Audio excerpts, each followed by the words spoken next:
Chapter 1546 Retakan di Alam Abadi. Jalan keabadian telah terbuka. Ye Fan tercengang. Setelah kembali, dia benar-benar mendengar berita mengejutkan seperti ini. Di alam semesta, bintik-bintik cahaya perak berkedip-kedip. Langit berbintang tampak sangat cemerlang. Para orang suci bergerak tanpa hambatan ke segala arah. Sekarang, biduk benar-benar terguncang. Para kultivator yang tak ada habisnya menjadi gila. Perubahan terbesar sejak zaman kuno akan segera dimulai. Era baru akan segera tiba. Pikiran semua orang dibakar dengan semangat. Ini adalah keinginan semua orang. Mereka telah menunggu entah sudah berapa tahun. Ini adalah kesempatan abadi terbesar sejak zaman kuno, dan karena itu, banyak peristiwa tak terduga akan terjadi. Di mana jalan abadi itu? Setelah Ye Fan turun ke bumi yang besar, dia bahkan tidak perlu melihat sekeliling. Dia sudah menyimpulkan arah dari lintasan para kultivator. Itu benar-benar terkait dengan tanah terlarang kuno yang terpencil. Itu berada di pegunungan tandus beberapa ratus li jauhnya. Ada sosok-sosok di mana-mana di langit di atas dan di bumi di bawah. Orang suci yang tak terhitung jumlahnya tiba di sini, dan kemudian mereka dengan cepat mundur, menuju keluar angkasa untuk melapor ke leluhur sekte dari berbagai klan. Ye Fan tiba. Dia merasakan sejenis peluang abadi dari kejauhan. Sejenis aura khusus menyerang wajahnya, membuat seluruh tubuhnya terasa sangat nyaman. Kakak, apakah benar ada seseorang yang akan mencapai keabadian? Gadis kecil itu mengangkat kepalanya dan bertanya. Matanya yang besar sangat murni. Mungkin, kekacauan yang paling menakutkan akan segera dimulai. Ye Fan berkata dengan lembut. Pegunungan ini tidak asing bagi Ye Fan. Saat itu, dia pernah datang ke sini ketika dia masih seorang kultivator kecil. Ketika dia menatap ke tanah terlarang terpencil kuno, itu dikelilingi oleh awan dan kabut, menjadi berkali-kali lebih misterius dari sebelumnya. Di luar tanah terlarang, pohon-pohon kuno menjulang tinggi ke langit, gunung-gunung besar membentang. Biasanya, kera menangis dan harimau mengaum. Semua jenis binatang buas misterius berkeliaran, serta banyak burung-burung dewa yang melebarkan sayapnya dan terbang ke langit. Namun, hari ini, semua binatang buas itu digantikan oleh manusia. Ada para ahli di mana-mana, para kultivator di mana-mana, semua demi melihat cahaya domain abadi itu. Di atas puncak gunung yang megah, sebuah retakan yang menakutkan muncul. Dari waktu ke waktu, untaian energi abadi merembes keluar, membuat orang terkejut tak terlukiskan.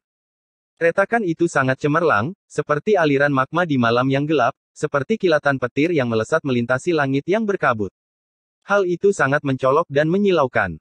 Retakan Immortal Domain. Ini adalah retakan yang mengejutkan dunia, panjangnya beberapa lusin zang, megah dan mengintimidasi. Semua orang berspekulasi bahwa domain abadi yang sebenarnya akan dibuka di sini. Memang benar, itu sudah diverifikasi. Ada aura yang berbeda di sana. Baru saja, cahaya abadi terbang keluar dan diperoleh oleh seseorang, segera menerobos kemacetan, memasuki domain yang lebih tinggi. Begitu Ye Fan tiba, dia mendengar diskusi orang banyak. Dia memegang tangan gadis kecil itu dan berdiri di atas batu lembu yang berjongkok, menatap ke kejauhan. Alisnya berkerut rapat. Dia melihat semuanya dengan jelas, dan sepertinya itu tidak palsu. Cahaya abadi lainnya terbang keluar. Tepat pada saat ini, seseorang berteriak karena khawatir. Seberkas cahaya melesat keluar dari celah misterius itu. Itu sangat istimewa, berubah menjadi naga sejati di satu saat, dan kemudian menjadi burung vermilion di saat berikutnya. Hal itu disertai dengan gelombang energi yang kacau.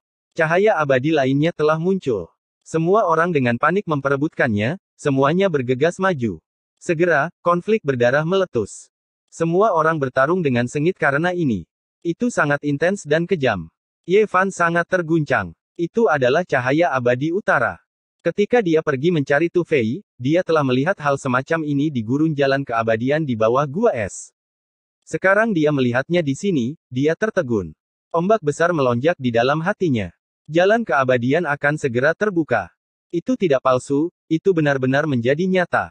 Setelah pertempuran berdarah, cahaya abadi direbut oleh seorang ahli misterius, menghilang ke dalam batas langit yang tak terbatas untuk dipahami secara terpisah. Ini adalah kesempatan yang luar biasa. Mengapa tidak ada yang masuk?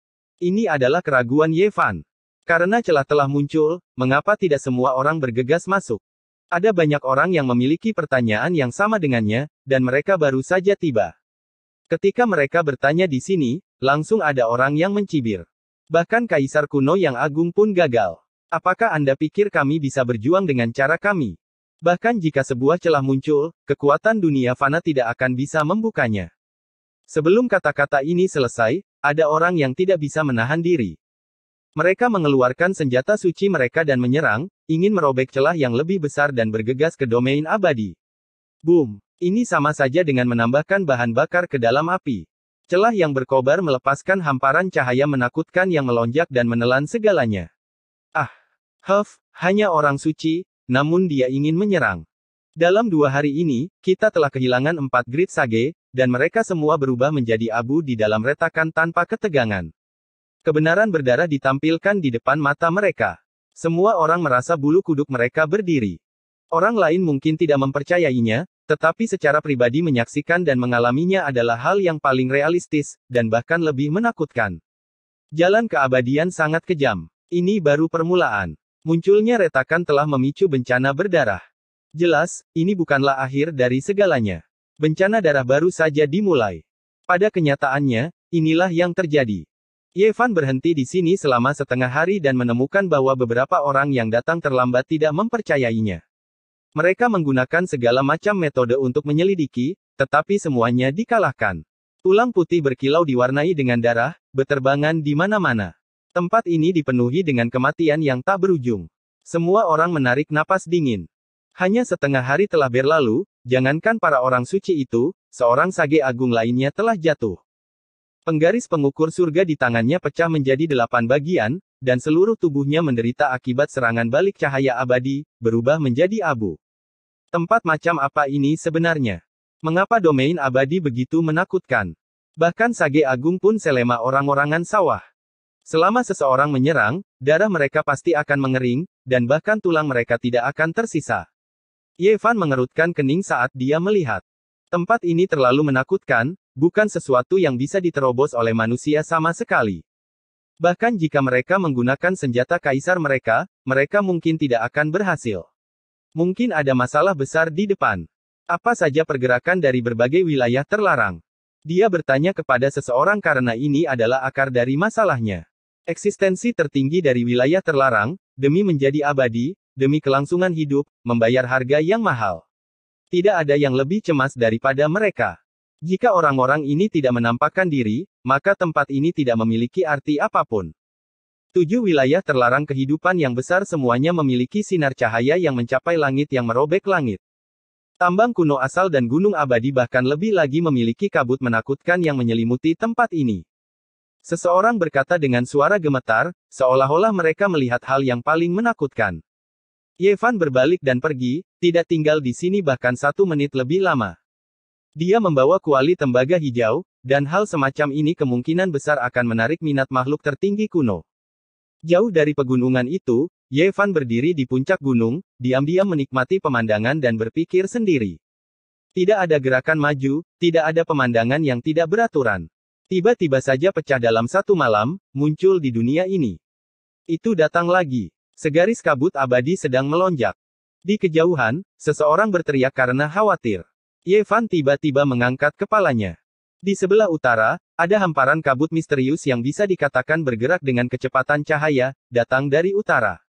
Itu sangat luas, seolah-olah lautan menutupi langit, memenuhi langit dan bumi, turun ke celah Immortal Domain. Hamparan putih tak terbatas membentang dari utara ke selatan, menghubungkan langit dan bumi, seolah-olah sungai perak yang sebenarnya jatuh. Itu terlalu menakutkan dan tak terbatas, bahkan membuat sage agung gemetar tanpa henti. Itu datang dari arah reruntuhan ilahi, kabut putih tak terbatas yang menekan segalanya, menelan kubah langit yang tak terbatas, membuat hati semua orang bergetar tanpa henti. Itu bukan sosok manusia, melainkan sejenis aura. Kehendak ilahi yang kuat terbangun, mencari tempat ini, merasakan realitas dari celah ini. Ini adalah makhluk-makhluk tertinggi yang kuno, masing-masing dari mereka memiliki kekuatan magis yang melampaui masa lalu dan masa kini. Kebangkitan mereka saja sudah menghasilkan gangguan yang begitu besar, membuat semua orang terguncang tak terlukiskan. Kabut itu tak terbatas. Setelah berlama-lama di tempat ini untuk waktu yang lama, tidak ada yang berani bernapas dengan keras. Mereka sudah pernah mengalami hal ini sebelumnya, tambang kuno asal dan tempat-tempat lain juga menghasilkan pemandangan yang tidak beraturan. Menghormati dan tidak bergerak adalah pilihan terbaik. Mendengarkan lagu pemakaman saya sendiri, saya akhirnya melihat harapan di ujung jalan. Hanya kalimat ini yang tertinggal, dan kemudian tidak ada suara yang terdengar. Beberapa menit kemudian, kabut kekacauan primitif yang tak terbatas mundur seperti air pasang, atmosfer yang menindas segera menghilang.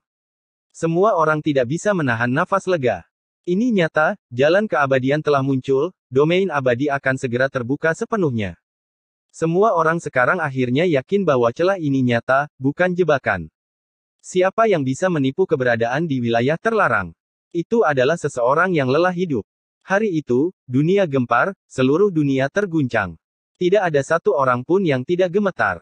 Ini adalah impian para praktisi Siulian sejak zaman kuno, dan sekarang, impian itu akan terpenuhi di era ini. Berapa banyak pahlawan yang bertempur di jalan keabadian, tulang belulang mereka terkubur di negeri asing. Bahkan kaisar tertinggi dari suatu generasi pun tidak dapat mencapai keabadian. Setelah mereka meninggal, istana surgawi runtuh, para dewa dan dewi dari semua wilayah jatuh ke dalam kekacauan. Sekarang, takdir surgawi seperti ini benar-benar muncul. Dikabarkan bahwa di era ini, gerbang domain abadi dibuka. Akan ada orang yang benar-benar bisa mencapai keabadian. Kakak, apakah kamu juga akan mencapai keabadian? Apakah kamu akan meninggalkanku? Di puncak gunung, gadis kecil itu mengangkat kepalanya, menatapnya dengan cemas, seolah-olah dia sangat gugup. Ye Fan tertawa. Dia berjongkok, membelai wajah kecilnya yang lembut, berkata, aku akan mencapai keabadian, jadi aku akan membawamu bersamaku ke domain abadi. Anak kecil itu langsung tersenyum bahagia. Hanya satu kalimat saja sudah cukup untuk memuaskannya. Ye Fan dengan serius berpikir untuk waktu yang lama. Ini benar-benar terlalu mendadak, membuatnya merasa tidak nyaman bahkan sekarang. Mengapa tidak ada pendahuluan sama sekali? Mengapa celah langsung muncul? Kapan kita akan mencapai keabadian? Gadis kecil itu bertanya dengan polos, sangat alami tanpa sedikit pun keraguan. Ye Fan merasa sedikit pusing. Ini terlalu sulit. Saat ini, bahkan makhluk tertinggi dari 7 wilayah terlarang besar tidak melakukan gerakan apapun, tidak mengambil tindakan. Jelas bahwa waktunya masih belum diketahui. Setelah menunggu untuk waktu yang tak berujung, eksistensi tingkat kaisar besar tidak akan dengan mudah mengambil tindakan. Mereka pasti akan menunggu saat yang paling tepat untuk menyerang, memasuki domain abadi pada saat itu juga. Pada saat ini, tidak ada yang gegabah mengambil tindakan, tapi serangan yang menghancurkan bumi itu tidak jauh. Hal yang paling menakutkan sejak zaman dahulu kala akan segera terjadi. Ye Fan berkata pada dirinya sendiri. Tingkat pertempuran ini belum pernah terlihat di dunia ini sebelumnya, tapi hari ini, itu akan berubah. Ketika hari ini tiba, semua aturan akan dilanggar. Era legendaris akan segera muncul. Di jalan keabadian, pahlawan dan kegagalan akan ditentukan. Siapapun yang bisa mencapai keabadian akan muncul dari bencana besar yang akan melanda seluruh alam semesta. Chapter 1547 Pendahuluan menuju Jalan Abadi. Puncak gunung itu sangat tinggi. Ye Fan menatap ke kejauhan, melihat tanah terlarang kuno yang sunyi. Kabut menyelimuti tempat itu. Tampaknya ada sosok di atas jurang, dan sepertinya ada sepasang mata yang menatap ke arah ini. Pikiran Ye Fan bergetar. Apakah itu Huang? Kakak perempuan itu sangat cantik. Gadis kecil itu berkata. Dia mengedipkan matanya yang besar, menatap dengan penuh rasa ingin tahu ke arah tanah terlarang kuno yang sunyi. Pikiran Ye Fan terguncang. Bahkan dia tidak bisa melihat menembus kabut, namun gadis kecil itu bisa. Itu benar-benar mengejutkan. Segera setelah itu, dia menjadi tenang. Saat itu, juga seperti ini di Gunung Abadi.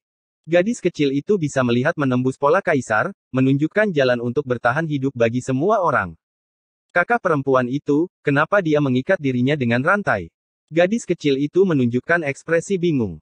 Dia memiringkan kepalanya dan melihat ke kejauhan, mata hitamnya yang besar berkedip-kedip dengan kecemerlangan. Ye Fan merasa sedikit pusing. Itu pasti rantai emas abadi, terbuat dari emas hitam bertanda naga, emas merah darah Phoenix, emas hijau air mata abadi, dan lainnya. Itu tidak bisa dimengerti dan mengejutkan. Ayo pergi, tidak perlu melihat lagi. Ye Fan memegang tangan gadis kecil itu, dan kemudian mereka berbalik, dengan cepat bergegas ke cakrawala. Karena mereka bisa melihat Huang, pihak lain seharusnya bisa melihat dia lebih jauh lagi, membuatnya merasa tidak nyaman. Dia tidak mau berhenti. Platform cahaya ilahi berkedip-kedip, mengoyak kehampaan. Sesaat kemudian, mereka muncul di luar angkasa lagi, tiba di tempat di mana bintang-bintang bersinar cemerlang. Ada sebuah dunia kecil di sini bernama Desa Surgawi. Di luar desa, gandum emas tumbuh dan berguguran. Itu adalah tahun panen. Desa itu dipenuhi dengan ayam dan anjing, menciptakan pemandangan kemakmuran dunia lain. Jika seseorang tidak melihat dengan seksama, mereka akan mengira bahwa mereka tiba di sebuah desa pegunungan.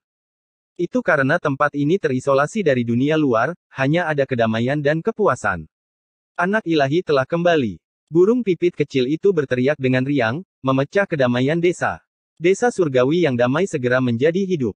Sekelompok orang muncul, tua dan muda, semuanya mengelilingi mereka. Yevan tidak pergi lama, tapi dia masih menarik perhatian semua orang.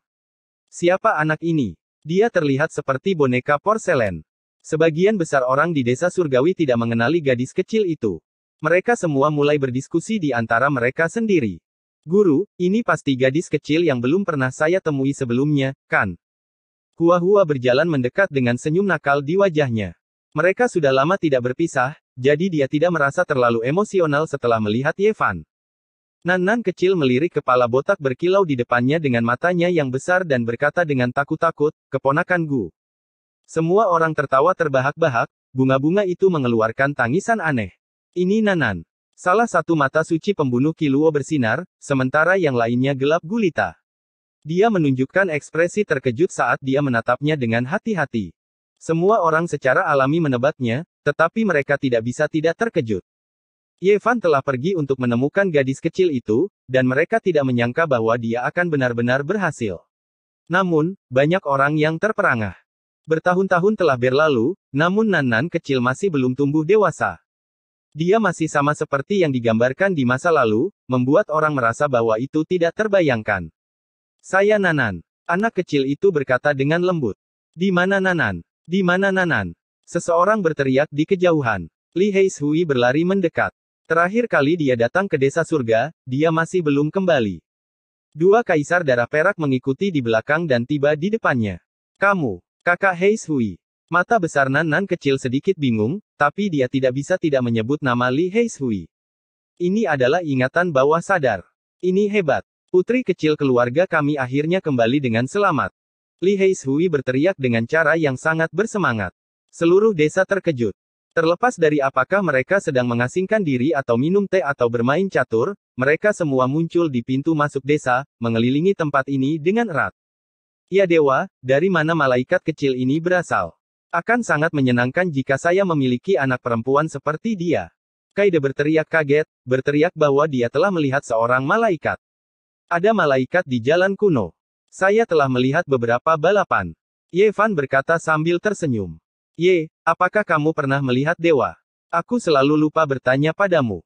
Jika Anda melihatnya di jalan kuno, tanyakan padanya bagaimana tepatnya saya memprovokasi dia.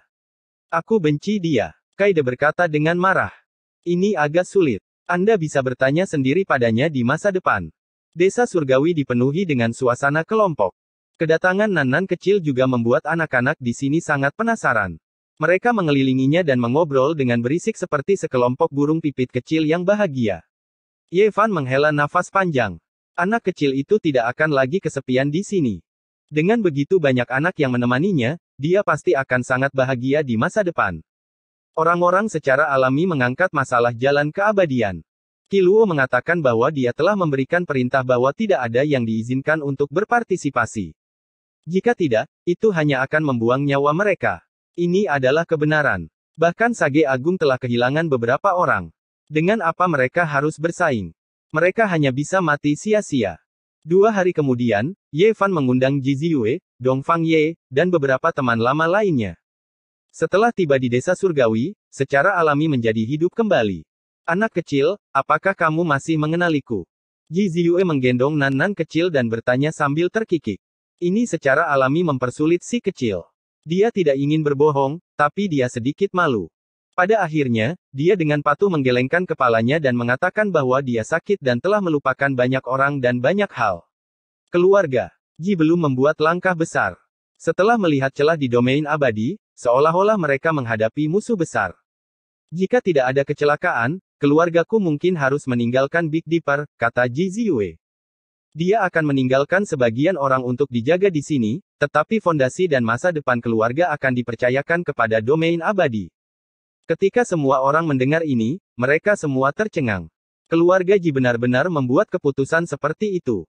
Seorang leluhur tua keluar dari sumber dewa dan secara pribadi memberikan perintah seperti itu. Dia tidak menyebutkan asal-muasal leluhur tua ini, tetapi kemungkinan identitasnya mengejutkan. Jika tidak mungkin bagi seluruh keluarga untuk mendengarkannya. Selanjutnya, Ye Fan, Ji Ziyue, Dongfang Ye, Li Heishui, dan yang lainnya pergi ke celah misterius itu puluhan kali, tetapi tidak berhasil. Kemudian, beberapa orang berspekulasi bahwa ini adalah celah awal. Penghalang antara domain abadi dan dunia ini terlalu kokoh, tapi masih sulit untuk dilewati. Ada hukum menakutkan yang bisa menghancurkan segalanya. Lebih tepatnya, itu masih belum terhubung ke domain abadi. Itu hanya bekas luka kosong, tanda bahwa gerbang besar Immortal Ascension Road dalam keadaan retak sebelum dibuka. Namun, banyak orang masih belum menyerah, menggunakan semua jenis artefak terlarang untuk menyerang, berharap keajaiban muncul. Sayangnya, pada akhirnya, artefak leluhur dari beberapa klan semuanya menghilang setelah masuk, membuat semua orang putus asa. Kemungkinan besar itu bukan jalan abadi, hanya celah spasial yang mengarah ke domain abadi. Belakangan, bahkan ada beberapa orang yang goyah, mengembangkan keraguan seperti ini. Sementara itu, pada hari ini, gelombang gila muncul di luar angkasa, menekan kubah langit yang tak terbatas. Itu tak terbatas dan tak terukur, seolah-olah seorang kaisar besar lahir, menelan segalanya. Banyak hati orang bijak yang melompat, memiliki firasat akan sesuatu. Mereka melihat ke arah langit bersama-sama. Kaisar semu turun ke dunia ini, dan orang seperti ini muncul. Ini adalah keputusan yang dibuat semua orang. Gelombang besar melonjak di dalam hati mereka. Kulit kepala semua orang mati rasa. Kaisar semu yang legendaris akhirnya turun ke dunia ini, tiba di jalan abadi. Pertempuran besar yang mengejutkan generasi tanpa akhir akan segera terjadi. Semua orang percaya bahwa tidak hanya ada satu kaisar semu di dunia ini. Para kaisar datang, bertarung di dunia yang sama. Meskipun mereka semua membawa kata, kuaso, ada juga kata, kaisar. Alam semesta akan terguncang. Hang. Dengusan dingin terdengar, bergaung di dunia manusia, mengguncang tanah terlantar timur. Itu terdengar dari makam abadi di dalam 7 wilayah terlarang besar, membuat matahari, bulan, dan bintang-bintang kehilangan warna dalam sekejap. Dalam sekejap, kekuatan tak terbatas di luar kubah langit segera menghilang, kembali ke ketenangan, seolah-olah tidak ada yang terjadi. Semua orang menjadi semakin ketakutan, semakin kuat kultivatornya, semakin dingin yang mereka rasakan.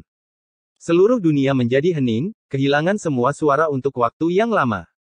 Di hari yang sama, cahaya keberuntungan menari-nari di bawah pohon persik abadi kolam giok, cahaya cemerlang memancar ke segala arah. Batu suci 9 bukaan bergetar sedikit, untaian demi untaian retakan muncul di permukaannya, menyerap esensi spiritual langit dan bumi lebih cepat. Hal-hal aneh terjadi di dunia ini setiap hari. Semakin banyak ahli yang turun dari alam luar, dan mereka menjadi semakin tak terduga. Bahkan sekarang, tidak diketahui keberadaan seperti apa yang telah tiba. Ye Fan menghela nafas pelan. Kaisar semu telah tiba. Jalan abadi ini tidak palsu. Pasti akan ada pertempuran besar yang akan mengguncang langit dan merobek bumi.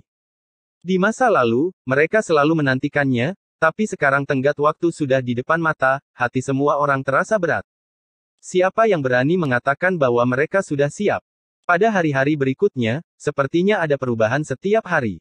Retakan besar yang panjangnya beberapa lusin zang telah meluas hingga lebih dari 100 zang, dan tempat itu menjadi tanah yang berlumuran darah. Hanya tulang belulang orang suci yang menumpuk di tanah, dan tidak diketahui berapa banyak orang yang meninggal. Para ahli memperebutkan cahaya abadi yang terbang keluar. Sesekali, akan ada karma abadi yang turun. Tidak pernah ada tempat yang menyedihkan seperti pegunungan di luar tanah terlarang yang sunyi dan terpencil. Setiap hari, banyak kultivator tua mati seperti ngengat yang terbang ke dalam api. Ini adalah pesona menjadi abadi. Itu tak terbendung, semua demi mendapatkan kata abadi. Ada terlalu banyak orang dari semua wilayah, dan setiap wilayah memiliki orang-orang seperti ini yang telah mencapai akhir hidup mereka. Jika mereka berjuang, mereka akan menjadi abadi, tetapi jika mereka tidak bisa, mereka akan menjadi tumpukan tulang di sepanjang jalan. Tidak ada yang menyangka hal ini akan terus berlanjut selama 8 tahun penuh. Ceceran darah dan tulang masih terus terjadi. Rentang waktu yang sangat lama, dan banyak orang yang meragukan apakah retakan ini nyata atau tidak.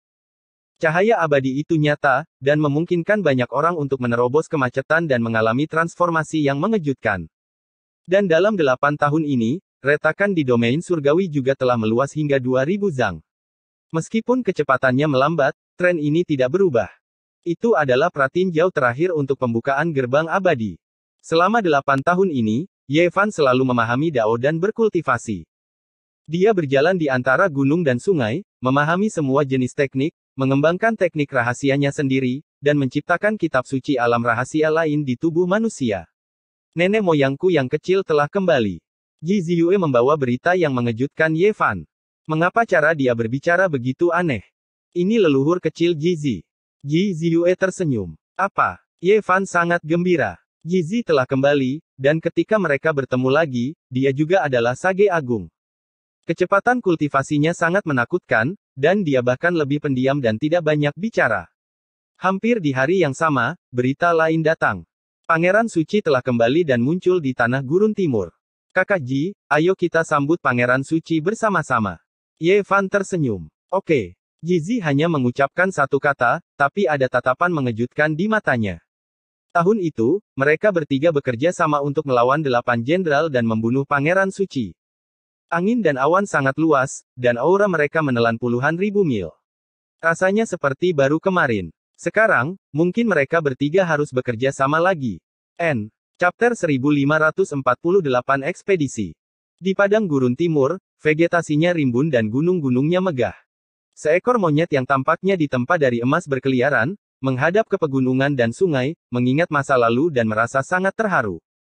Tubuhnya tidak terlalu tinggi, tetapi ada semacam kewibawaan padanya. Dia seperti dewa perang dengan aura yang kuat. Ada jejak darah yang belum mengering di rambut keemasannya. Jelas sekali bahwa dia telah mengalami pertempuran yang hebat.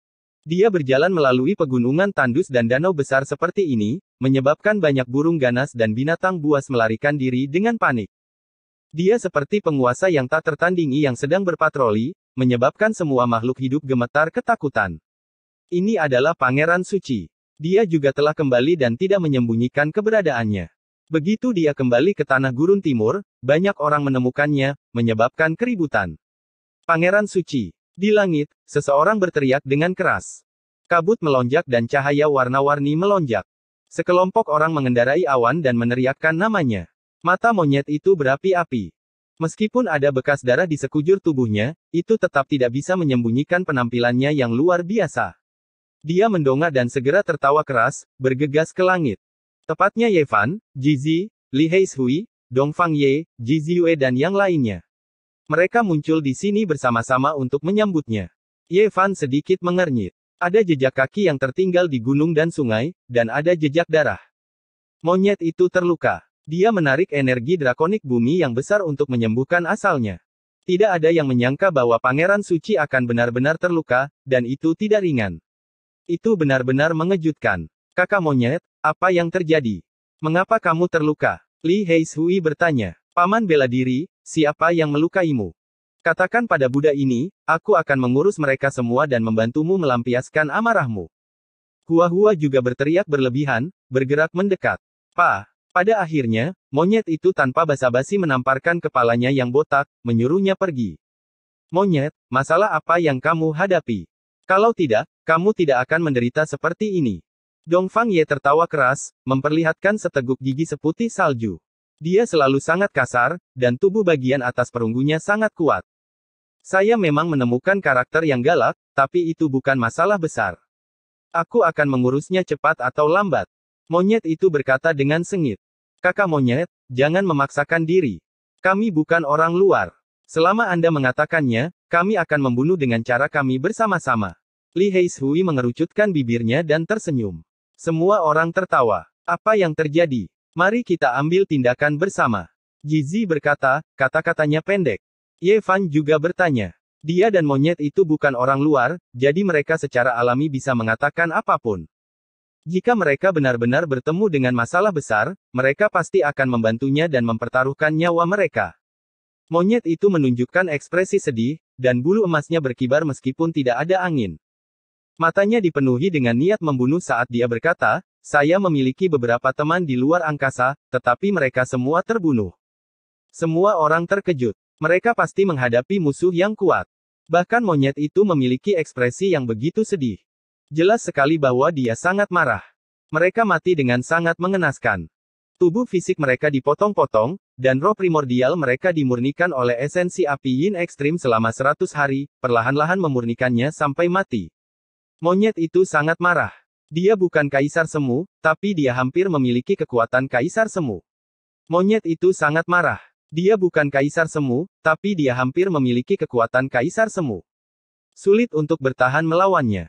Pada saat itu, saya dan teman-teman saya berpisah, tetapi kami tidak menyangka mereka akan dibunuh satu demi satu. Monyet itu mengepalkan tinjunya, dan bulu emas di tubuhnya menjadi semakin berkilau. Sebuah luka terbuka, dan darah mengalir keluar. Ji Ziyue mengeluarkan sebotol cairan mata air ilahi makhluk surgawi kuno dan menuangkannya ke lukanya. Kemudian, dia menyuruhnya meminum sisanya. Apakah kamu bertemu musuh yang kuat di jalan kuno? Ye Fan bertanya. Kamu pernah mendengar tentang dia sebelumnya, dan dia memiliki dendam terhadapmu. Monyet itu mengertakkan gigi dan mengungkapkan latar belakang orang itu. Ahli tertinggi dari garis keturunan ular terbang, seorang ahli tak tertandingi yang hampir menjadi kaisar semu. Dia sangat kuat dan kejam. Dia menyapu bidang bintang, menyebabkan orang-orang gemetar ketakutan. Ye Fan membunuh 4 Langjun dari ras ular emas dan menabur permusuhan besar dengan garis keturunan ini. Monyet itu bahkan melihat ras itu memakan kera dewa pegunungan, jadi dia berjuang demi keadilan. Dia secara tidak sengaja mengganggu ular terbang tua yang sedang mengasingkan diri, menyebabkan dia gagal pada langkah terakhir saat menyerang kaisar semu. Ini semua adalah dendam kematian. Dan sekarang, ahli tertinggi dari ular terbang ini telah pulih dari luka-lukanya. Meskipun dia bukan kaisar semu, dia hampir memiliki kekuatan dari dunia itu. Dia sangat menakutkan. Setiap sage agung di depannya akan menjadi rentan seperti anak kecil.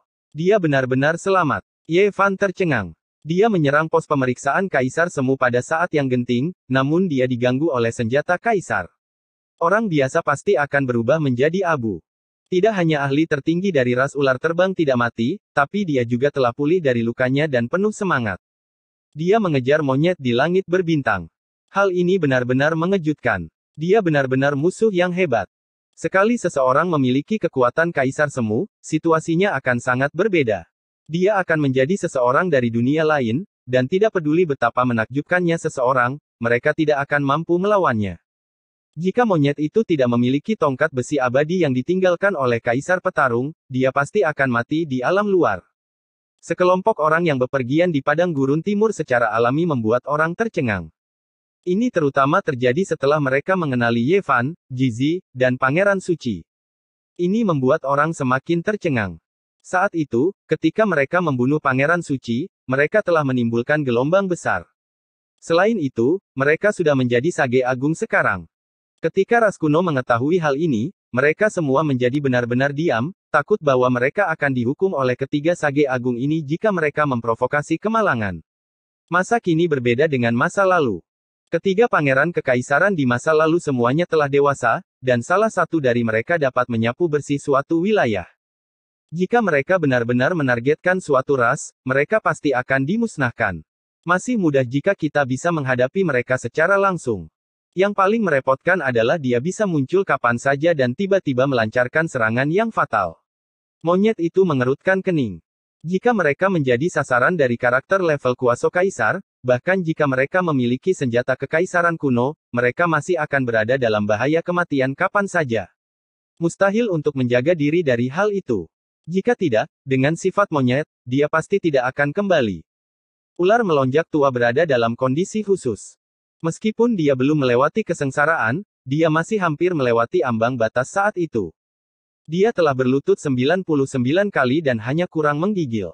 Namun, sesuatu yang tidak terduga terjadi. Akibatnya, setelah pulih ke puncaknya, dia sebanding dengan kaisar semu. Dia tidak bisa disebut sage agung, juga bukan kaisar semu, tapi dia hampir sebanding dengan kaisar semu. Itu benar. Bagaimanapun, dia bukan kaisar semu. Jangan bilang kita harus takut padanya.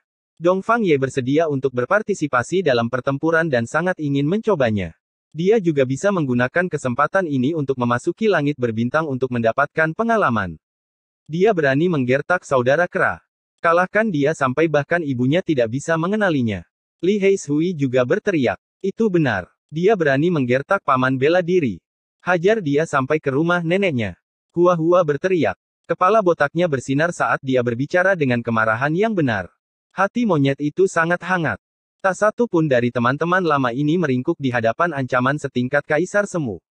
Mereka semua ingin mengulurkan tangan dan membantunya menghadapi bencana ini. Ayo pergi. Ayo pergi. Ye Fan sangat langsung. Ini adalah dendam kematian yang sulit untuk diselesaikan. Semakin cepat mereka mengatasinya, semakin cepat mereka bisa merasa nyaman. Jika pihak lain menerobos ke level Kaisar Semu, kekuatan mereka bahkan bisa meningkat secara eksplosif. Pada saat itu, bahkan jika mereka memiliki senjata kaisar di tangan mereka, mereka mungkin tidak dapat melakukan apa-apa. Monyet itu pergi untuk melihat celah di alam abadi. Dia melamun. Jika ayahnya bisa melihat celah seperti ini saat itu, dia bisa menggunakannya untuk langsung bertarung.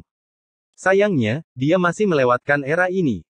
Jika tidak, mengapa dia harus menentang langit dan menjadi abadi perang, membayar harga yang tak terbayangkan untuk mati dalam meditasi di wilayah utara, meninggalkan kebencian yang tak berkesudahan.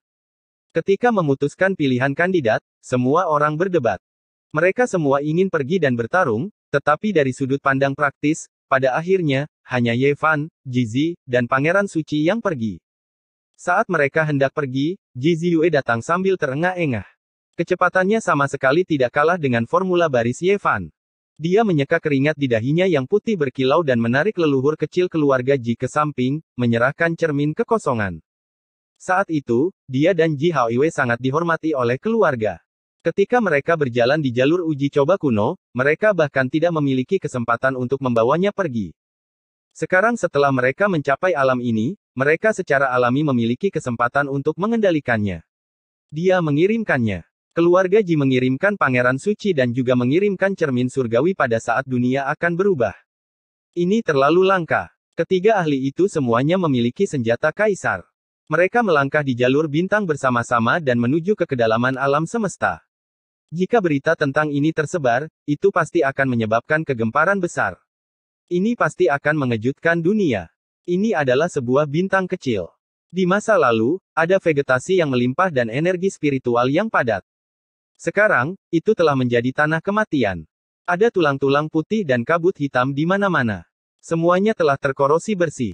Semua makhluk hidup di bintang kecil itu telah mati, mengubahnya menjadi tanah kematian. Mata monyet itu hampir terbelah. Dia hanya bisa mengaum ke arah langit. Semua bulu emas di tubuhnya berdiri. Dia tidak menginginkan apapun selain menelan seluruh alam semesta. Ini adalah tanah air dari salah satu saudara sumpahku, ras monyet spiritual yang kuat. Saya tidak pernah menyangka bahwa dia tidak hanya mati, bahkan planet asalnya pun terlibat. Monyet itu sangat marah. Ini adalah perseteruan darah. Saat itu, dia hanya bertindak karena dia melihat segunung mayat di planet leluhur keturunan ular terbang. Sebagian besar dari mereka berasal dari ras kera. Sekarang, dia melihat tragedi seperti itu lagi. Dia sangat marah. Meskipun ini adalah bintang yang sangat kecil, masih ada puluhan juta makhluk hidup. Pada akhirnya, mereka semua dimusnahkan. Ini adalah beban yang tak tertahankan. Ketika mereka tiba di dunia kecil yang masih murni, monyet itu bahkan meremukkan giginya. Darah mengalir keluar dari sudut mulutnya. Makhluk hidup di sini berada dalam situasi yang mengerikan. Ada mayat di mana-mana. Mereka semua dimusnahkan. Sepertinya itu terjadi dalam 2 hari ke depan. Kita harus langsung pergi ke planet kuno ras ular terbang dan langsung melancarkan serangan untuk mengancam mereka. Jika tidak, mungkin akan ada lebih banyak tragedi. Kata Ye Fan. Ular terbang tua melakukan ini hanya untuk melampiaskan amarahnya dan memaksa Pangeran Suci untuk muncul. Jika tidak, dia akan membantai dengan caranya sendiri. Platform cahaya ilahi diaktifkan lagi. Mereka langsung membantai jalan mereka ke wilayah kuno, memasuki tempat ini. Mereka segera merasakan suatu jenis kekuatan hidup yang tak terbatas.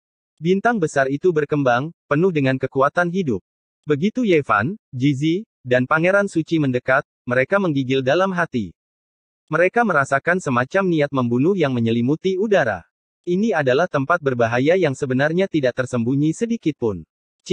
Cahaya pembunuh melesat ke langit, menghantam angkasa luar. Ini membuat hati semua orang tenggelam. Ini adalah kekuatan formasi Kaisar Semu yang sedang beroperasi. Dia terlalu ceroboh, kan? Dia bahkan tidak mencoba menyembunyikannya, berpikir bahwa kita akan masuk secara otomatis. Ada yang tidak beres, seseorang tertipu, menginjak pola formasi Kaisar Semu, terjebak di bintang kuno ini. Formasi pembunuhan Kaisar Semu di sini memiliki kekurangan, atau niat membunuhnya akan lebih besar. Yevan telah melihat kekuatan formasi setengah Kaisar yang sempurna di sarang 10.000 naga. Siapa ini?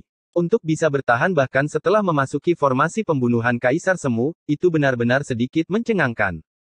Mereka semua memegang artefak Kaisar, dengan hati-hati mendekat, perlahan-lahan tiba di bintang kuno ini, mendekati wilayah pola formasi.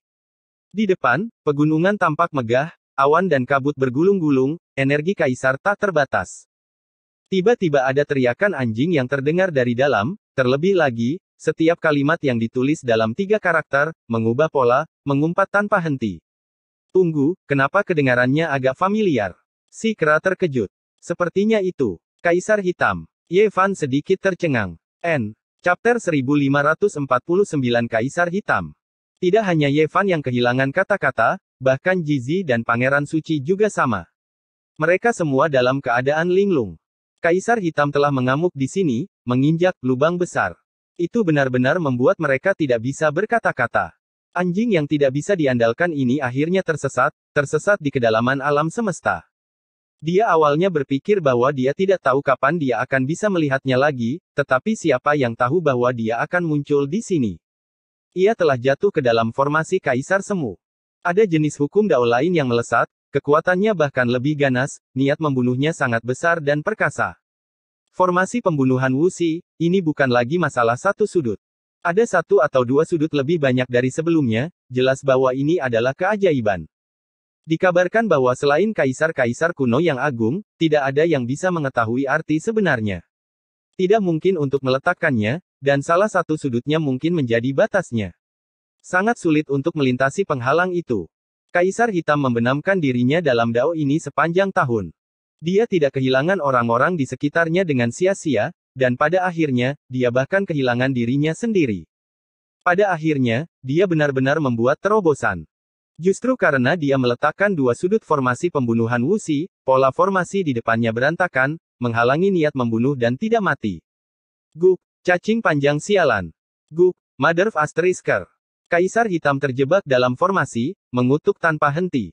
Dia sangat marah. Meskipun formasi pembunuhan Kaisar Semu tidak bisa dibandingkan dengan formasi Kaisar, itu masih lebih lengkap dan bisa mengeluarkan kekuatan besar. Di sisi lain, formasi tanpa awal dan tanpa awal hanya memiliki 2 sudut, yang tidak berarti dapat melepaskan 20% kekuatannya. Setiap sudut tambahan akan melipat gandakan atau bahkan melipat gandakan kekuatannya. Oleh karena itu, sulit untuk mengatakan, seberapa besar kekuatan yang bisa dilepaskan oleh kedua sudut itu. Mengapa terjebak di sini? Sepertinya Tengsi yang lama tidak ada di sini, jika tidak, dia akan menggunakan artefak Kaisar Semu untuk menyambutnya. Kata Pangeran Suci. Dia sangat memahami ular terbang yang kejam itu. Kaisar Hitam. Yevan meraung, gelombang suara yang bergelombang ditransmisikan seperti laut. Gunung-gunung bergetar, dan segera, sekelompok ular terbang emas muncul, mengintip dari jauh. Monyet itu sangat marah. Ular-ular ini mengendalikan pola formasi. Dia berdiri di luar formasi dan menamparkan, menyebabkan kelompok ahli berteriak dengan sedih. Tentu saja, ada lebih banyak lagi ular bersayap yang tersembunyi di dalam formasi. Kaisar Hitam, apakah kamu sudah terbunuh? Yevan berteriak. Cacing panjang sialan, kamu tahu sedikit. Kamu benar-benar berpura-pura menjadi anak nakal untuk menipuku. Kakek hitammu tidak akan tertipu. Kaisar Hitam mengutuk. Yevan sakit kepala. Dia bertemu di sini dan ingin membantu, tetapi dia dimarahi terlebih dahulu. Dia segera berteriak, ini aku, bukan ular terbang. Kaisar Hitam, aku membawakanmu seorang pendamping, seekor anjing serigala besar dengan garis keturunan bangsawan. Anjing itu terdiam untuk waktu yang lama sebelum mengeluarkan raungan yang menggelegar. Brengsek kau, itu benar-benar kamu, bajingan. Cepat selamatkan kaisar ini. Apa kau tidak punya formasi kaisar? Serang saja beberapa kali lagi dan kamu akan keluar, kata Yevan. Tidak ada waktu. Ular tua terkutuk itu akan kembali. Cepatlah bergerak, teriak Kaisar Hitam dengan cemas. Ye Fan, Jizi, dan Pangeran Suci tidak berani menunda. Di medan dao ular melonjak yang lama, kecerobohan apapun bisa menyebabkan mereka menderita kerugian. Lebih aman untuk menyelamatkan anjing hitam besar itu terlebih dahulu. Pola formasi di daerah ini sudah retak oleh serangan Kaisar Hitam, dan ada kekurangan. Selain serangan 3 senjata Kaisar, mereka dengan cepat hancur. Mereka tidak bisa memblokir kekuatan ilahi yang tak tertandingi ini sama sekali. Seekor anjing besar sekuat banteng. Bulu hitamnya sangat mengkilap seperti sutra. Ia memiliki kepala persegi, telinga besar, dan mata besar. Penampilannya sangat bagus. Ia memamerkan giginya, dan ketika ia melihat mereka bertiga, bola matanya hampir keluar. Terutama ketika melihat pedang pembunuh di tangan Ye Fan, ia hampir meneteskan air liur. Kaisar ini benar-benar merindukan kalian semua sampai mati. Itu berubah menjadi angin puyuh hitam dan menerkam. Pada kenyataannya, itu seperti anjing ganas yang menerkam mangsanya, menerkam ke arah Ye Fan. Sederhananya, ini adalah reuni dengan seorang teman lama, dan ia sangat gembira. Pada kenyataannya, sifatnya tidak bisa diubah. Ia datang untuk mengambil pedang pembunuh, dan setelah mencengkeramnya dengan cakarnya yang besar, ia tidak melepaskannya. Ia berteriak tanpa malu-malu, coba lihat. Ye Fan secara alami tidak setuju. Membiarkannya melihatnya jelas seperti melempar roti daging ke anjing, dan dia tidak akan kembali. Lihat saja. Kaisar Hitam bertahan, memeluk pedang pembunuh dengan cakarnya. Pedang itu memiliki kepala persegi dan telinga yang besar, serta raut wajah yang sederhana dan jujur. Tapi senjata Kaisar ini berbeda. Itu jelas tidak ada hubungannya dengan Ye Fan, dan itu direbut olehnya. Kami baru saja bertemu, namun Anda bahkan tidak bertanya tentang pengalaman kami selama bertahun-tahun, dan Anda langsung ingin merampok kami. Apakah hati nurani Anda sudah dimakan anjing? Ye Fan mencabut cakarnya yang besar. Sial, bagaimana kamu bisa berkata seperti itu? Kaisar Hitam sangat marah, dan berkata, apakah saya orang seperti itu? Tentu saja tidak. Apakah saya akan melakukan hal semacam itu? Tentu saja tidak. Saya sudah lama mendengar reputasi Anda di jalan kuno. Apa kau masih perlu bertanya? Dengan tegukan, ia membuka mulutnya yang besar, dan menggigit telapak tangan Ye Fan. Itu tidak melepaskan apapun yang terjadi, dan berteriak, hanya sebentar. Macan tutul tidak bisa mengubah bintik-bintiknya. Ye Fan telah menjadi sage agung, dan sekarang kekuatan dagingnya langka di alam semesta, jadi dia secara alami tidak akan terluka oleh gigitannya. Namun, ekspresi aneh muncul di wajahnya. Anjing hitam besar itu sebenarnya tidak terluka oleh senjata Kaisar, dan benar-benar bisa meraih pedang pembunuh tanpa menderita kerusakan. Seseorang harus menyadari bahwa dia telah memeliharanya selama bertahun-tahun sebelum dia bisa memegang pedang ini di tangannya. Pada saat yang mengejutkan ini, pedang pembunuh telah digigit dan ditarik ke dalam cakarnya yang besar oleh anjing hitam besar. Mulutnya yang besar menjulur sampai ke telinganya, dan ia tidak bisa berhenti tertawa. Bagaimana kau bisa menahan niat membunuh dari pedang celestial? Aku telah menyempurnakan formasi pembunuhan selama 100 hingga 200 tahun, dan itu hampir dipadatkan menjadi satu dengan sumber niat membunuh langit dan bumi. Pedang ini secara alami ditakdirkan bersamaku, ia menyombongkan diri tanpa malu-malu. Jelas, itu menjalankan mulutnya seperti naga, dan itu pasti memiliki sesuatu di atasnya yang bisa menenangkan niat membunuh. Mari kita tidak membicarakan hal ini untuk saat ini. Ayo pergi ke alam luar untuk menghadapi ular tua itu. Sialan, dia berani menjebakku, aku akan menguliti kulitnya dan menggali tulang-tulangnya. Kaisar Hitam sangat marah. Tidak diketahui apakah dia mengubah topik pembicaraan, atau apakah dia benar-benar marah. Bagaimana kamu bisa datang ke sini? Ye Fan bertanya. Berhenti bicara, ayo cepat keluar. Aku benar-benar ingin membunuh ular tua ini. Dia merusak buah surgawi di jalanku. Emosi Kaisar Hitam teraduk-aduk. Apa yang sebenarnya terjadi? Pangeran Suci juga bertanya. Akhirnya ia mengatakan yang sebenarnya. Ia telah melihat sumber Kaisar yang menerangi perbatasan alam semesta yang sunyi, dan ia sangat bersemangat sampai hampir pingsan. Dengan hati-hati ia mendekatinya, dan baru saja menyerap sebagian kecil ketika harta karun surgawi itu terbang lagi. Mereka bertiga tertegun. Betapa menantangnya keberuntungan ini. Mayat seorang kaisar kuno jarang terlihat selama berabad-abad, dan hampir tidak ada orang yang berhasil mendapatkan apapun yang ditinggalkan setelah dia meninggal. Mayat seorang kaisar telah menjadi debu kesengsaraan, jadi hal-hal yang bisa ditinggalkan pasti akan menantang surga. Sumber kaisar seharusnya tidak boleh ada di dunia ini, namun sebagian darinya telah tertinggal di perbatasan alam semesta yang sunyi. Hal ini sungguh mengejutkan hingga membuat saya tercengang. Dalam sekejap, mereka mengerti mengapa Kaisar Hitam tidak takut pada pedang pembunuh. Ada sepotong kecil sumber kaisar yang dilebur ke dalam cakarnya yang besar, dan secara alami mampu memblokir niat membunuhnya. Aku hampir menghabiskan semua kekuatanku, dan aku mengejarnya sampai ke sini, tapi aku menabrak bintang ini, dan aku terjebak oleh ular tua itu. Dia mengejarnya untukku. Kaisar Hitam sangat marah sampai-sampai dia menggebrak-gebrak tanah, dan dia sangat kesal. Kau sudah selesai melampiaskan, kan? Berikan pedang pembunuh itu padaku. Ye Fan mengulurkan tangan ke arahnya. Hubungan seperti apa yang kita miliki? Kita telah melalui suka dan duka bersama, dan kita telah melalui susah dan senang bersama. Ini hanyalah harta duniawi. Apa yang menjadi milikmu adalah milikku. Kata anjing hitam besar itu dengan penuh percaya diri. Kalau begitu, berikan aku sepotong sumber kaisar. Ye Fan mengulurkan tangan. Hanya ada satu bagian, dan itu sudah menempel di telapak tanganku. Saya mungkin tidak akan pernah bisa memisahkannya dalam kehidupan ini. Kulitnya setebal tembok kota. Kemudian, ia berlari menuju sebuah gunung besar di kejauhan. Ini adalah tempat yang penting bagi garis keturunan ular melonjak, dan ada beberapa benda suci yang dipajang di sana. Anjing hitam besar itu membidik kulit ular yang melingkar di sekitar gunung, dan bersinar dengan cahaya keemasan yang menyilaukan. Ini jelas merupakan benda suci yang langka. Itu adalah kulit yang ditumpahkan oleh ular melonjak tua, dan itu sangat kokoh. F***CK. Ye Fan hampir meludahkan kalimat yang hampir dia lupakan selama 200 tahun ini. Bahkan seseorang yang pendiam seperti Ji tertegun. Ini hanya dendam kecil. Jika ular tua itu melihat ini, bukankah dia akan marah sampai mati? Menggunakan kulitnya sebagai celana dalam. Orang macam apa dia? Pangeran Kekaisaran Suci tidak bisa berkata-kata. Namun, ini membuatnya merasa cukup puas. Seseorang tidak boleh terlalu berbudi luhur, dan seekor anjing tidak boleh terlalu jahat. Kata Ye Fan. Anjing hitam besar itu mengenakan celana dalam emas, dan dia berdiri, mondar-mandir. Dia memegang pedang pembunuh di cakarnya yang besar, dan berkata, mari kita tidak membicarakan hal ini untuk saat ini. Ayo cepat pergi ke alam luar dan menyergap ular tua itu. Saat dia kembali, kita akan mematahkan tulangnya dan mematahkan uratnya. Semua orang mengangguk. Ini adalah masalah yang sangat penting.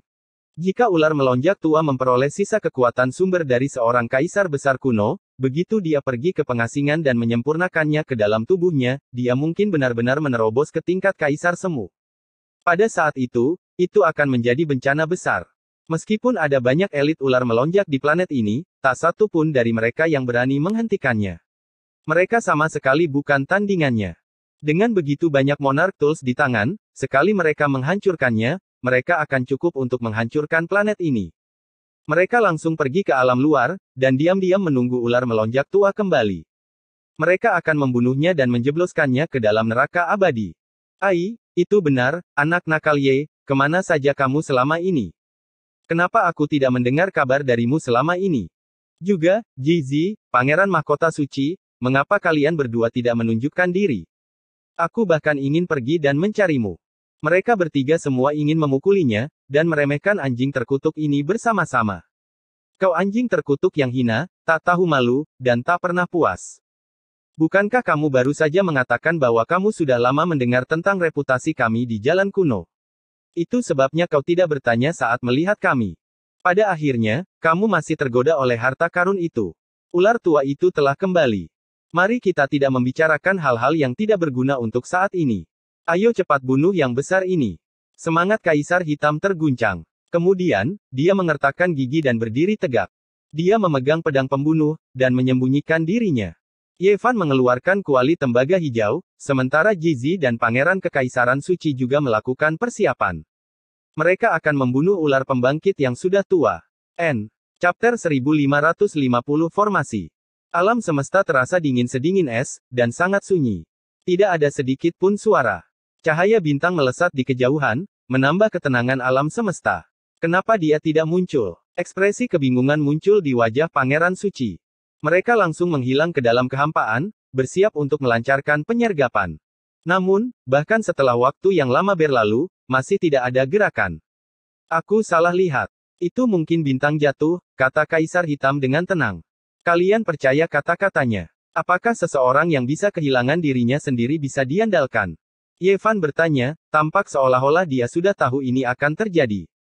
Jelas bahwa anjing hitam besar itu sengaja melakukan kesalahan seperti itu untuk mengubah topik dan mengalihkan perhatian mereka. Dia tidak ingin diejek oleh mereka bertiga karena tidak berperasaan.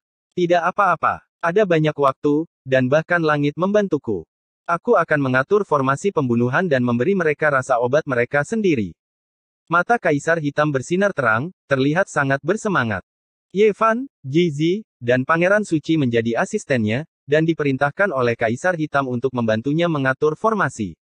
Dia adalah satu-satunya yang bisa memerintahkan 3 pangeran kekaisaran tingkat Sage Agung. Mereka tidak bisa berkata-kata. Berapa banyak harta karun yang diperoleh anjing terkutuk ini di galaksi? Mereka semua adalah bahan langka, dan bahkan fondasi platform formasi adalah harta karun suci. Apakah kamu sudah menjadi perompak luar angkasa? Mengapa Anda memiliki begitu banyak harta? Pangeran Suci bertanya. Omong kosong, apa aku orang seperti itu? Kata anjing hitam besar itu dengan ekspresi yang benar. Ya, Ji mengangguk. Jawabannya masih singkat dan padat. Orang yang jujur seharusnya tidak seperti ini.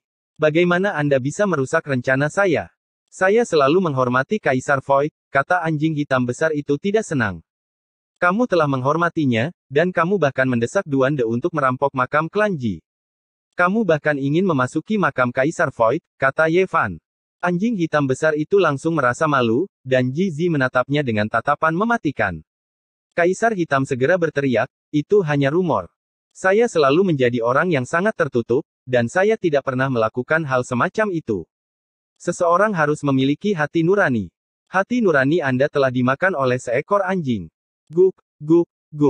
Anjing hitam besar itu mengejarnya, dan berkata, anak nakal Ye, kau selalu merusak rencanaku. Apakah kamu pikir karena kamu adalah Sage Agung, aku tidak bisa berbuat apa-apa padamu? Hah? Di mana bulu ilahi Phoenix yang saya peroleh dari ras Azure Phoenix? Juga, armor ilahi yang saya peroleh dari Laut Kura-Kura Hitam tidak dapat ditemukan, gumam anjing hitam besar itu. Ye Fan, Ji, dan Pangeran Suci semuanya memiliki ekspresi pengertian di wajah mereka. Orang ini pasti telah menipu dan menipu jalan ke sini. Mereka merasa kasihan pada ras itu. Tidak, ada beberapa hal yang harus saya cari penggantinya. Jika tidak, susunan pembunuh tidak akan cukup kuat. Kaisar Hitam berkata. Kemudian, dia melihat ke bawah ke planet di bawah mereka. Ini adalah tanah leluhur dari garis keturunan ular melonjak.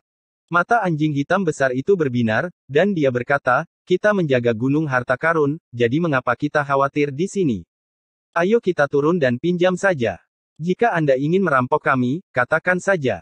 Mengapa repot-repot berbicara tentang meminjam? Ye Fan mengerutkan bibirnya. Tentu saja, dia tidak berpikir saran ini mengerikan. Seorang sarjana yang mencuri buku tidak disebut mencuri, dan ketika saya mengambil bahan untuk menempa formasi, apakah itu dianggap perampokan? Tentu saja tidak, itu hanya meminjam. Anjing hitam besar itu mengoreksinya dengan cara yang benar. Meskipun Pangeran Suci merasa bahwa anjing hitam besar itu terkadang sangat tidak masuk akal, saran ini sangat disukainya. Dia sangat membenci ular melonjak tua, jadi dia secara alami sangat menyukai saran ini. Mereka dengan cepat turun menuju planet besar di bawah. Nenek moyang sialan itu telah kembali lagi, dan mereka semua memiliki alat kaisar. Bagaimana mereka bisa melawan mereka? Bagaimana mereka bisa melawan mereka? Para elit ular yang menjulang semuanya menjadi pucat, dan mereka melarikan diri dalam ketakutan. Di lokasi penting dari garis keturunan ular melonjak, ada arai pembunuhan Kaisar Semu yang tidak lengkap. Ini adalah lokasi di mana Kaisar Hitam terjebak saat itu. Tidak ada pola formasi Kaisar Semu di lokasi lain, jadi mereka dengan mudah menerobos masuk. Kita kaya. Harta karun garis keturunan ular melonjak begitu kaya. Sungguh mengasyikkan. Anjing hitam besar itu tertawa dengan bodohnya, air liur menetes dari mulutnya. Dia tidak menahan diri sama sekali, menyapu segala sesuatu seperti tornado. Semua yang dilewatinya sangat bersih, dan praktis tidak ada sehelai rambut pun yang tertinggal. Terlepas dari apakah itu berguna atau tidak, dia akan mengambilnya terlebih dahulu. Tidak hanya dia telah mengosongkan beberapa harta karun, tapi dia juga telah mengumpulkan kulit ilahi yang ditinggalkan oleh beberapa pergantian kulit ular melonjak tua, bersiap untuk mengaturnya dalam susunan pembunuhan. Kulit sebagus ini sangat sulit didapat. Apa kalian mau? Bagaimana kalau sepasang sepatu perang kulit ular melonjak? Tanyanya dengan penuh semangat. Anjing ini benar-benar tak terkalahkan. Meskipun mereka bertiga juga menjarah, mereka tidak begitu teliti. Setelah mengosongkan istana ular menjulang, Kaisar Hitam masih belum puas, dan dia mengarahkan pandangannya ke pemakaman suku. Hei, hei, hei, jangan menyeberang. Yevan menariknya kembali, dan mengingatkannya, setiap orang memiliki spesialisasi masing-masing, dan itu adalah domain Duande. Tidak ada waktu untuk bermain-main sekarang. Jika cacing panjang itu kembali lebih awal, kita bahkan tidak akan bisa mengatur susunan pembunuhan dengan benar. Aku selalu berpengetahuan luas, dan keterampilan Little The Z dapat dipahami dengan sekali lihat. Namun, tidak ada cukup waktu, dan aku tidak akan diizinkan untuk bersinar dalam domain ini. Mari kita anggap saja sudah cukup. Dia enggan pergi, dan berbalik untuk pergi. Di alam luar, saat itu redup dan dingin. Satu demi satu bendera formasi ditempa dari materi ilahi, dan mereka melesat ke dalam kehampaan. Satu demi satu platform formasi terbentuk, dan kemudian menghilang ke dalam kegelapan. Aura tempat ini langsung berbeda, dan ada aura yang bisa merebut kekayaan langit dan bumi. Susunan pembunuh Wuxi dengan cepat terbentuk, dan niat membunuhnya bisa membelah alam semesta. Dan sekarang, saat pencapaian Kaisar Hitam semakin dalam, kekuatan ilahi mantan Wuxi akhirnya bisa terungkap. Hanya dengan melihatnya dari jauh saja sudah membuat hati seseorang bergetar. Hal ini tentu saja tidak akan terjadi. Anjing hitam besar itu dengan cepat menyiapkan pola formasi penipuan surga lagi, dan langsung menyembunyikan niat membunuh. Pada kenyataannya, jika dia benar-benar mahir dalam susunan pembunuhan, dia tidak akan seperti ini. Akhirnya, semuanya sudah siap, dan hanya ular tua yang tersisa untuk kembali. Formasi tertinggi sudah selesai, kata Kaisar Hitam tanpa malu-malu. Di dunia saat ini, jika dia mengklaim sebagai yang kedua dalam hal formasi, tidak ada yang berani mengklaim sebagai yang pertama. Di bintang itu, ada orang-orang yang bergegas menuju alam luar. Jelas, mereka akan menyampaikan pesan untuk ular melonjak tua. Dengan keriuhan yang begitu besar, tentu saja membuat beberapa orang di bawah khawatir. Namun, dengan Kaisar Hitam, seorang ahli formasi, di sini, akan sulit bagi seekor ikan pun untuk melarikan diri. Mereka baru saja melewati kekosongan ini, dan warna asli mereka terungkap. Waktu berlalu dengan sangat cepat, dan dalam sekejap mata, 2 hari telah berlalu. Kaisar Hitam gelisah. Sumber kekaisaran adalah keberuntungannya, tapi pada akhirnya, ular tua itu telah mengganggu dan merenggut salah satu buah dao miliknya. Hal ini membuatnya sangat marah. Sementara itu, ekspresi Pangeran Suci juga serius. Jika ular tua itu memasuki alam Kaisar Semu karena hal ini, itu benar-benar akan menjadi berita buruk, dan konsekuensinya tidak akan terbayangkan. Pada hari ketiga, roh Kaisar Hitam bergetar, dan dia berkata, dia mungkin ada di sini. Dia membuat formasi khusus yang bisa mendeteksi fluktuasi terkecil. Selama keberadaan yang hampir setara dengan Kaisar Semu muncul di sebuah galaksi, seluruh langit dan bumi pasti akan bergetar, dan jenis tekanan khusus akan terbentuk. Yevan, Jizi, dan yang lainnya bersembunyi di kegelapan, dan menggunakan pola formasi penipuan surga untuk menyembunyikan aura mereka. Tidak ada fluktuasi sedikit pun, dan itu tersembunyi dengan sangat baik. Hampir dalam sekejap, cahaya yang berkobar meledak, dan formasi besar dari alam luar diaktifkan. Platform formasi yang tersebar ke segala arah sepertinya telah dipanggil, dan mereka segera bergegas. Ini karena mereka tidak tahu dari arah mana ular tua itu akan kembali. Mereka telah menyiapkan banyak platform formasi, dan itu pasti cukup. Selain itu, selama salah satu diaktifkan, sisanya akan segera merobek kekosongan dan turun. Mereka bisa menenggelamkan tempat ini, dan mewujudkan serangan yang menakutkan tanpa diskriminasi.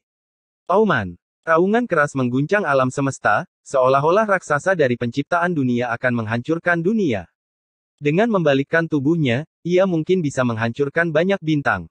Ini adalah seekor ular terbang yang sangat besar, dengan panjang puluhan ribu mil. Dia menggunakan idola Dharma langit dan bumi, menyapu langit berbintang yang luas. Dia ingin meninggalkan formasi tersebut dan kembali ke tempat asalnya. Hati Yevan, Jizi, dan Pangeran Suci bergetar. Kaisar Hitam juga sedikit linglung, dan tubuh besar ular terbang itu masih mengembang, seolah-olah akan menghancurkan langit. Itu hanya tubuh fisik Dharma Idol. Jadi bagaimana jika ia memenuhi alam semesta? Itu masih cacing yang panjang. Bunuh dia sampai dia berada di fase ke-13, dan gunakan semua senjata Kaisar untuk menekannya dan mencegahnya memasuki formasi. Kaisar Hitam tersadar dan berteriak. Tentu saja, tidak ada satupun dari mereka yang mengalami demam panggung. Ayah monyet itu adalah Kaisar pertarungan di masa lalu. Auranya bisa melahap bintang-bintang, dan dia berkali-kali lipat lebih kuat dari ular melonjak tua ini. Dia adalah penjelmaan dari seorang pahlawan pertempuran, dan keberaniannya tak terbendung. Ayah Jizi adalah Kaisar Agung Void, dan dia telah bertukar pukulan dengan banyak makhluk tertinggi di 7 wilayah terlarang. Dia dipengaruhi oleh apa yang dia lihat dan dengar, dan pengalamannya bahkan lebih luas. Ular melonjak bahkan bukan Kaisar Semu yang sebenarnya, dan bahkan jika itu adalah yang asli, dia tidak akan takut. Cermin Void di tangannya berputar, dan cahaya menyilaukan bersinar keluar. Itu berubah menjadi seberkas cahaya yang gemilang dan langsung melesat ke depan. Ekspresi ular melonjak tua berubah, dan dia dengan cepat menghindar. Bahkan tidak ada kebutuhan untuk membicarakan Kaisar Hitam. Dia telah mengikuti Wuxi, dan dalam kata-katanya, dia bahkan telah menemani Kaisar Agung, jadi mengapa dia takut pada ular melonjak? Dia berdiri tegak, dan dengan pedang pembunuhnya di tangan, dia berjalan secara horizontal. Satu-satunya yang tidak menemani Kaisar Agung adalah Ye Fan. Namun, dia telah mengalami terlalu banyak pertempuran, membantai jalannya melalui jalur kuno umat manusia, jadi dia tidak mengalami demam panggung sama sekali. Dengan suara Wenglong, kuali tembaga hijau di atas kepalanya bersinar, melepaskan kekuatan Kaisar. Sekarang, dia sudah menjadi Sage Agung, dan bisa mengaktifkan artefak abadi ini. 4 ahli hebat bergandengan tangan, dan masing-masing dari mereka memegang senjata Kaisar. Bagi siapapun, ini adalah bencana, apalagi ketika mereka merencanakan sesuatu terhadap lawan yang tidak menaruh curiga. Generasi muda, kamu berani. Ular tua itu sangat marah.